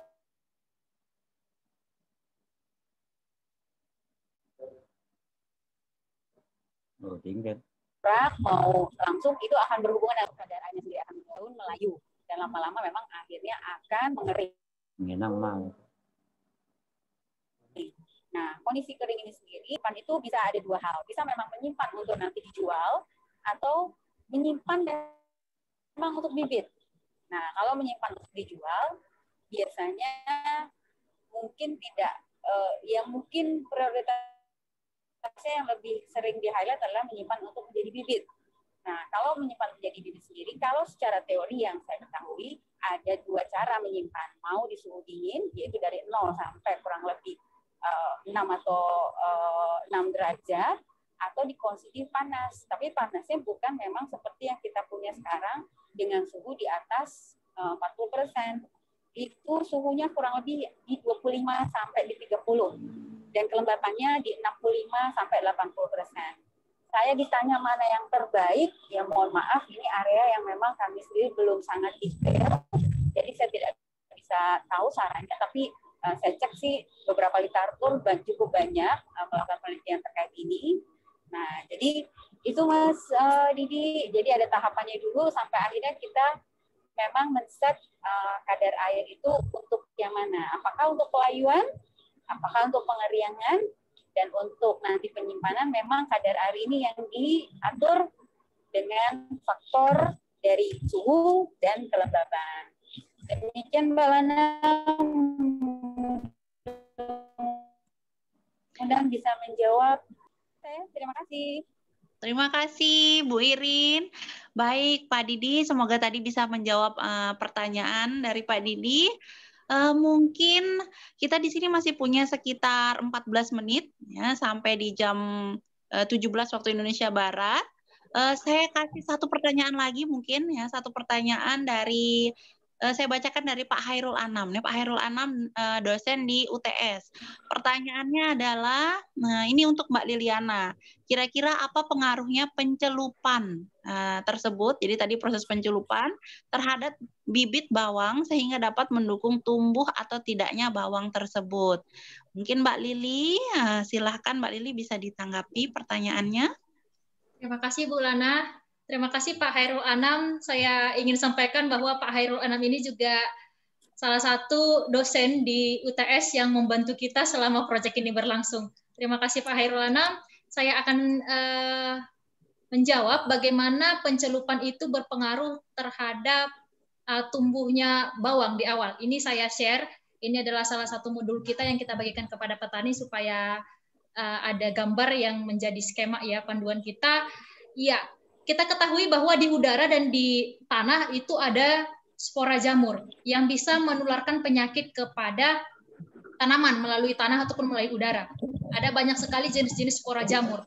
Nah, dengan kita melakukan pencelupan terlebih dahulu, itu fungisida yang sudah menempel di dalam bawang itu bisa mencegah penempelan spora-spora jamur ini, yang nantinya spora jamur ini jika dibiarkan itu bisa menghambat tumbuhnya bawang. Jadi dengan pencelupan, spora-spora ini tidak akan mengganggu saat bawang ingin tumbuh gitu.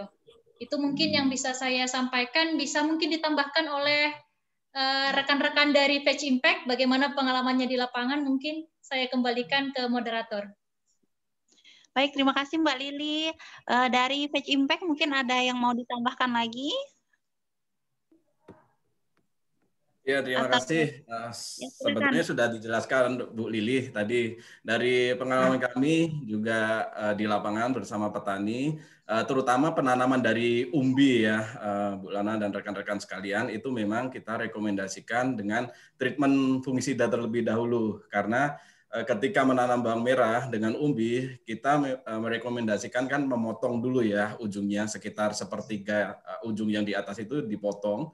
Terus kemudian ketika kita langsung menanam ke lahan apabila lahannya itu cukup lembab dan ketika lahan tersebut tidak cukup steril itu berpotensi terserang jamur lebih cepat. Artinya bisa jadi 2 hari setelah umbi tersebut ditancapkan di lahan langsung tersarang jamur sebelum bertunas sudah busuk dahulu. Nah, tetapi dengan treatment fungisida yang seperti tadi ditampilkan Bu Lili itu mengurangi cukup signifikan serangan jamur di awal ketika kita menanam, khususnya ketika menanam dari material tanam umbi bawang merah. Begitu Bu Lana, terima kasih. Baik, terima kasih banyak tim dari Veg Impact.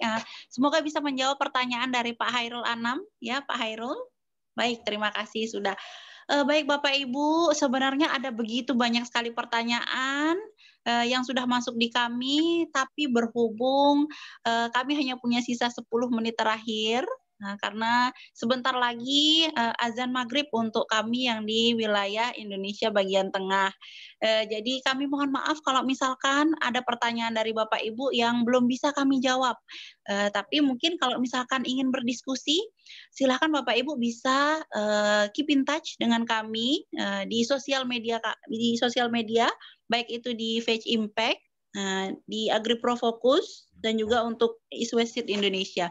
Jadi tadi sudah disampaikan di Instagram juga ada, YouTube juga ada, ya Facebook juga ada. Silahkan kalau misalkan nanti ada yang ingin didiskusikan kembali, bisa keep in touch dengan kami semua sebagai panelis di sini di sosial media.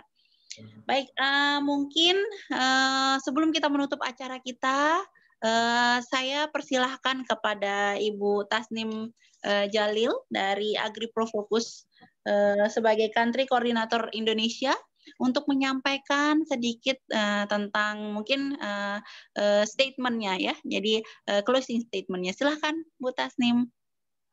Oke, terima kasih Ibu Lana atas bantuannya kepada tim APF Indonesia kali ini. Kemudian juga kepada Mbak Irin, kantornya hari ini bagus sekali ya Mbak ya, mobile kantornya. Kemudian juga Mbak Sari dan Mas Arga yang selalu membantu kami. Kapanpun kami butuh, selalu waktunya available buat APF Indonesia. Terima kasih banyak. Pertama-tama, saya pribadi mengucapkan terima kasih kepada teman-teman UTS, Universitas Teknologi Sumbawa, sebagai pintu masuk pertama kami ke Sumbawa untuk proyek ini pada Juli 2019. Saat itu kami dibantu oleh Pak Samuyus. Hari ini saya tidak melihat ya, dan Mas Hairul yang membantu kami mempertemukan dengan adik-adik mahasiswa untuk membantu mengumpulkan data dan juga memperkenalkan kami kepada dinas setempat di Sumbawa pada saat itu. Tanpa kontribusi tim UTS, kami tidak mengenal Pak Sahabudin, kami tidak mengenal Pak Kerry, dan juga kami tidak bisa mengadakan kegiatan ini seperti itu. Jadi sekali lagi terima kasih Pak untuk semua bantuannya. Kami ingin menginformasikan bahwa saat ini dalam proses transisi dengan knowledge platform di Belanda, APF akan berakhir per 30 Desember 2020.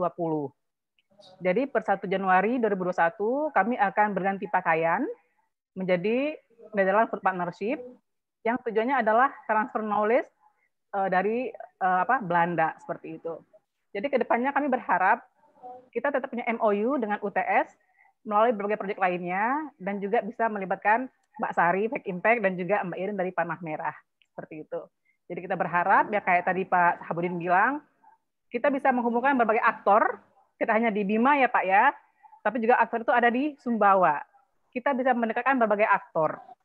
Dan juga teman-teman petani bisa akses informasi, kayak tadi Mbak Sari bilang, bisa mencoba membuka link di Fake Impact atau di Bina Tani, seperti itu.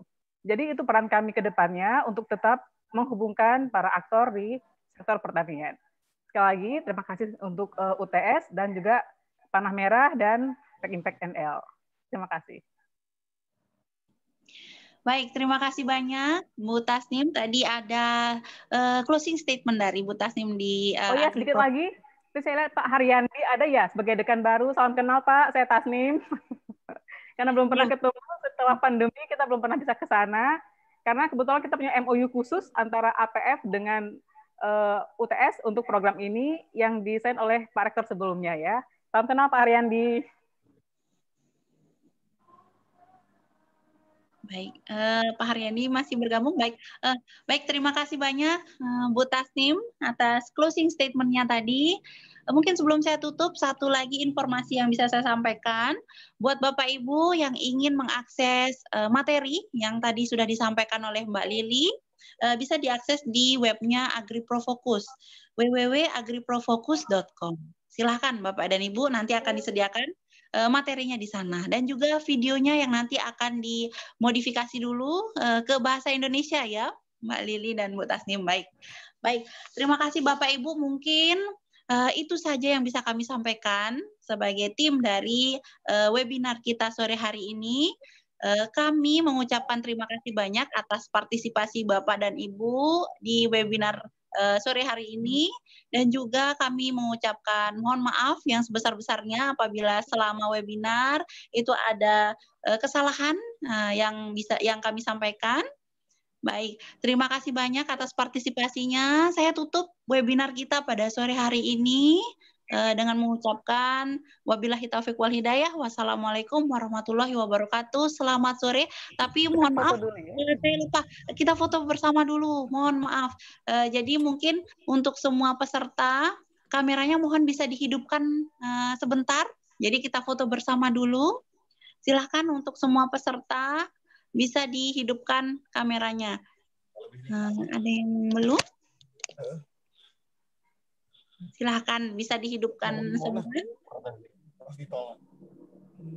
Mungkin Mas Dodo bisa dibantu untuk foto, screenshot. Terima kasih Mbak Lana. Saya Rizal, Mbak Lana. Mas Rizal, boleh. Mas Rizal bisa dibantu untuk screenshot. Silahkan. Apa ada yang belum menghidupkan ini, Mas? Pak Mentor Fajrin Syahrin belum menghidupkan. Oke. Silahkan. Mungkin bisa. Oke, Kita berfoto bersama untuk dokumentasi kita, Pak, sore hari ini. Oke, saya hitung ya. 1, 2, 3. Oke, next. Saya hitung. Sekali lagi. 1, 2, 3. Sudah, Mbak Lana? Sudah. Terima kasih banyak, Mas Rizal. Ibu, kita sudah berfoto bersama, maka berakhir pula webinar kita pada sore hari ini. Wabillahi taufiq wal hidayah. Wassalamualaikum warahmatullahi wabarakatuh. Selamat sore semuanya. Waalaikumsalam warahmatullahi wabarakatuh. Terima kasih teman-teman, stay safe semuanya. Waalaikumsalam. Mbak Irin, hati-hati di jalan. Terima kasih. Sampai tujuan. Salam buat semua. Assalamualaikum. Salam. Mbak Sari, makasih. Mas Arga, makasih. Terima kasih. Sampai bertemu lagi di proyek berikutnya. Ibrahim, terima kasih from NL. Thank you so much for joining. Sampai ketemu di proyek berikutnya. Salam sehat selalu. It's nice being here. Thanks. Hai.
Terima kasih semua yang sudah bergabung. Meeting ini akan kami edit.